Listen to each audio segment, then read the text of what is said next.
Hey everybody, Nick Espinoza, your chief security fanatic here, and today we have to talk about Facebook, now known as Meta, because they held an entire continent's news publishers as hostage as a bargaining chip. Now that continent also happens to be in its own country known as Australia, and here we go. Can we finally put Facebook out of business, please? Now this is coming from the Wall Street Journal. This is fascinating, a little terrifying, but it really shows you the power that a massive big tech platform like social media's Facebook is, and that is terrifying.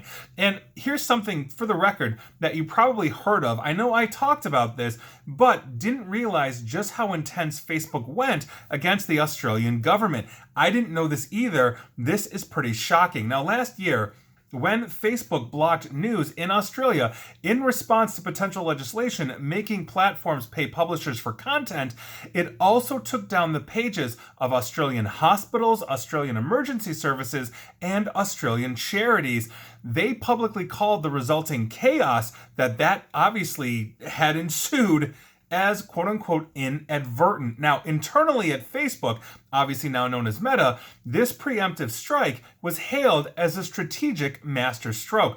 Facebook documents and testimony filed to both US and Australian authorities by whistleblowers allege that the social media giant deliberately created an overly broad and quote-unquote sloppy process to take down pages, allowing swaths of Australian government and health services to basically be caught up in this web, basically, just as the country was launching COVID vaccinations. That's right. If you recall, this was around the same time that basically the COVID vaccines from Pfizer, Moderna, and others were coming out, and Australia, obviously wanting to vaccinate their population, was pushing for this. And then Facebook basically knocked out a whole bunch of government and services and health services pages where people get information. Now, the goal, according to the whistleblowers and documents, was to, quote, exert maximum negotiating leverage over the Australian Parliament, which was voting on the first law in the world that would require platforms such as Google and Facebook to pay news outlets for content. That is according to the Wall Street Journal.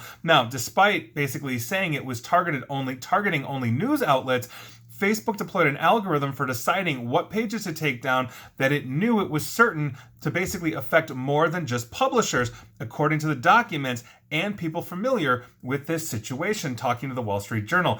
It didn't notify these affected pages, for the record, in advance that they would be blocked or provide a system for them to appeal once they were. When they were blocked, they were simply blocked. Now, the documents also show multiple Facebook employees tried to raise alarms about the impact and also offer possible solutions, not only to receive a minimal or delayed response from the leaders of this team in charge, or I should say rather, actually, they only received a minimal or delayed response to their concerns or their possible solutions or workarounds to the situation. So obviously that's a problem. Now, after basically 5 days that caused just chaos and disorder throughout Australia, Australia's parliament amended the proposed law to a degree that after a year after its passage, the most harshest provisions of that, the most stringent provisions, still have not been applied to Facebook. Meaning the damage that Facebook did was so egregious that the Australian government gave them an exemption because they didn't want to have to go through that level of chaos before. That shows you just how important Facebook is to a lot of countries. It's where everybody gets their news. Just like it is in Myanmar, where disinformation spread and caused a genocide. I've done videos and podcasts on that as well. And to quote, "We landed exactly where we wanted to," wrote Campbell Brown, Facebook's head of partnerships, who pressed for the company's aggressive stance in a congratulatory email to her team after the Australian Senate voted to approve basically a watered-down bill at the end of February of 2021. Now, basically, Mark Zuckerberg, head of Facebook and he who should be in jail for all this crap, basically also him plus the chief operating officer Sheryl Sandberg also replied to that email with congratulations, Ms. Sandberg, praising, quote, the thoughtfulness of the strategy and precision of execution. Now, people familiar with Facebook's logic behind this said that executives knew its process for classifying news for the removal of pages was so broad that it would likely hit government pages and other social services. They decided to take that route because Facebook was afraid basically a narrower definition might lead it to run afoul of the law, which contained a non-discrimination clause barring platforms from carrying links to some news publishers, but not others. Again, people familiar with Facebook's logic. Facebook also decided to remove pages before the law went into effect because it feared that publishers might take legal action to block their ability to remove news once the legislation became law. Now, Facebook's hardball approach provides a glimpse of how future fights might go as similar legislation is introduced around the world. Last month, for example, Canada introduced legislation modeled on Australia's that would force both Google and Facebook and other large platforms to engage in a process that could include a quote-unquote final offer arbitration with publishers to decide a payment. That's a process that tends to favor the publishers over the platforms. Similar legislation is being circulated in the US Congress, but quite frankly, here in the United States, we are behind on a lot of these things. We don't even have a GDPR federal law, which quite frankly we should. That is in line with the US Constitution more than not having one, but I digress. Now, Facebook has denied that these moves were made as a negotiating tactic. And so basically, Facebook spokesperson Andy Stone said, and I quote, "The documents in question clearly show that we intended to exempt Australian government pages from restrictions in an effort to minimize the impact of this misguided, harmful legislation. When we were unable to do so as intended due to a technical error, we apologize and work to correct it. Any suggestion to the contrary is categorically and obviously false." I'm guessing Andy Stone didn't read the emails from his two bosses, Mark Zuckerberg and Sheryl Sandberg, congratulating the head of their partnerships for doing exactly this as a negotiating tactic.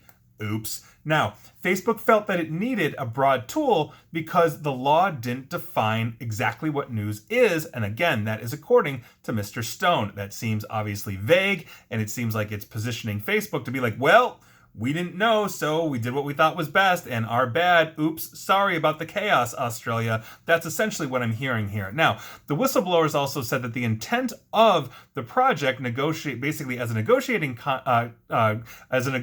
tactic, was unambiguous to those who worked on it. And I quote one of the Facebook employees that worked on the project that is now a whistleblower.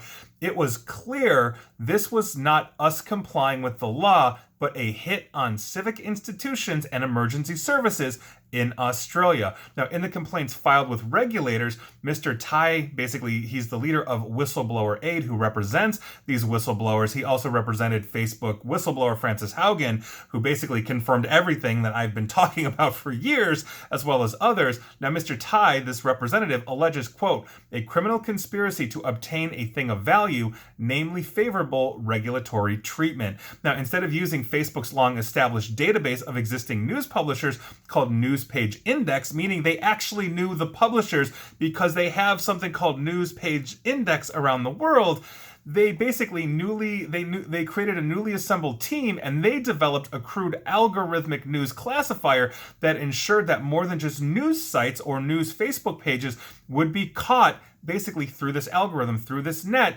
according to documents and people familiar with this. Quote, "If 60% or more of a domain's content shared on Facebook is classified as news, then the entire domain will be considered a news domain." That is according to an internal Facebook document. The algorithm didn't distinguish pages of news producers or pages that shared news. Meaning, look at a page like a news aggregator, like a big one here is Drudge Report. Love them or hate them, all Drudge usually does is aggregate multiple news sources from the left, from the right, from wherever, and obviously they publish their own content as well. But overwhelmingly, if you go to that site, it's essentially that. Now, is that actually a news page or is it a news aggregator? Either way, they would be cut up. Or what about basically a local government page that is tied into their local newspaper that is republishing this content on their page? Most of the government pages are probably static on how to get information, but now they're being blocked through Facebook. The Facebook documents in the complaints also don't explain why it didn't use the News Page Index, which is the logical and obvious choice if you want to block news sources. Basically, a person familiar with this, talking to the Wall Street Journal, said that since the news publishers had to opt into this index, it wouldn't have necessarily included every publisher. That said, there is more than enough algorithm to go around at Facebook to identify these and corresponding pages. This is a huge problem and this is a huge mess, but it underscores the power that we have essentially given a single individual that owns one of the largest platforms, well, actually the largest platform in the world for bringing people together, and that would be Facebook. They have 2 to 3 billion users. This is absolutely crazy. If they can hold a country's news sources hostage and catch up all government service pages or a lot of government service pages with them, that's a huge problem. This is the person we've basically put in charge of running the internet at the moment. Do you realize that? This is essentially it. While there's Facebook and there's TikTok and there's Google and all of that, and Google has the other side of it, we are deriving very heavily, overwhelmingly, our news from Facebook, primarily our friends. Studies have shown consistently, especially in the age of misinformation and disinformation. And remember, disinformation is a willing intent to deceive with false information. Somebody innocent picks that up and says, wow, this totally aligns with my confirmation bias, takes it and spreads it as misinformation. And here we are. And so Facebook has exploded these problems left and right. And if they are so large and so important to essentially access everything, meaning you're not going to go find the www.australiangovernment.au or whatever their website is, you're going to their Facebook page, that says a lot. That shows us just how concentrated our information is, our intelligence is, as we are looking at this as a primary source of information, a primary source of real-time news. So that is a deep concern, to give a single individual this kind of power as a basically a negotiating tactic, so he didn't have to pay publishers. That's a problem. It is time, once again, and I've said it before, to put Mark Zuckerberg in jail. And please like, share, follow me here on Facebook and Twitter, where, quite frankly, Facebook needs to go away, so just follow me on Twitter, and also on YouTube as well, which is owned by Google, and that's a whole other thing. But as always, stay safe, stay online, please stay informed accurately, not thanks to Facebook, and as always, stay private. Thanks, everyone.